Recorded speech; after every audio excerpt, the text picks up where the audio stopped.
તો મોબાઈલનું સામાજિક દૂષણ જે રોકવા સરકાર હવે કાયદો બનાવશે। જી હા, મોબાઈલના દૂષણને રોકવા માટે સરકાર કાયદો બનાવવા જઈ રહી છે। મોબાઈલના દૂષણને રોકવા સરકાર ટૂંક સમયમાં જ કાયદો લાવશે, જ્યાં બાળકોના મોબાઈલ વાપરવા અંગે હવે સરકાર કાયદો બનાવવા માટે મક્કમ છે। બાળકોના મોબાઈલ વાપરવા મામલે કાયદો બનાવવામાં આવશે। આ અંગે મુખ્યમંત્રી તરફથી સૂચના મળ્યા બાદ કામગીરી શરૂ કરી દેવાશે। મોબાઈલ સામાજિક દૂષણ છે તેવું નિવેદન ઋષિકેશ પટેલ પણ આપી ચૂક્યા છે।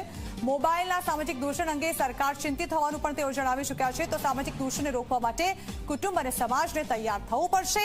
સુરતમાં યુવતીએ કરેલ આત્મહત્યા બાદ હવે રાજ્ય સરકાર એક્શનમાં આવી ચૂકી છે। મોબાઈલ એક સામાજિક દૂષણ બન્યું છે। મોબાઈલના કારણે યુવતીએ આત્મહત્યા કરતા આ મામલો વધુ ગંભીર બની ચૂક્યો છે।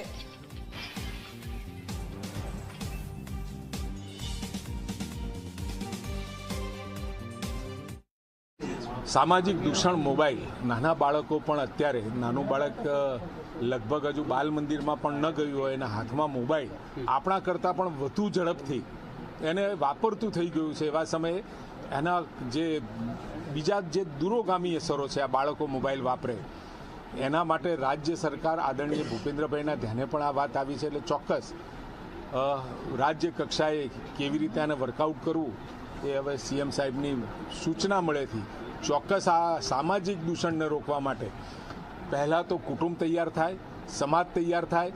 કોઈ પણ કાયદો બન્યો હોય તો એ કાયદા માટે સામાજિક દૂષણ જ્યાં જ્યાં હોય ત્યાં સમાજે તૈયાર થવું પડે, કુટુંબે તૈયાર થવું પડે અને વ્યક્તિએ પણ તૈયાર થવું પડે। એના માટે કાયદો તો આપણે બનાવીશું અને ભવિષ્યમાં બનશે પણ ખરો, કારણ કે આ સામાજિક દૂષણની ચિંતા સરકાર લેવલે અને સમાજ લેવલે પણ અન્ય ઘણા બધા પ્લેટફોર્મ ઉપરથી આપણને જોવા મળે છે।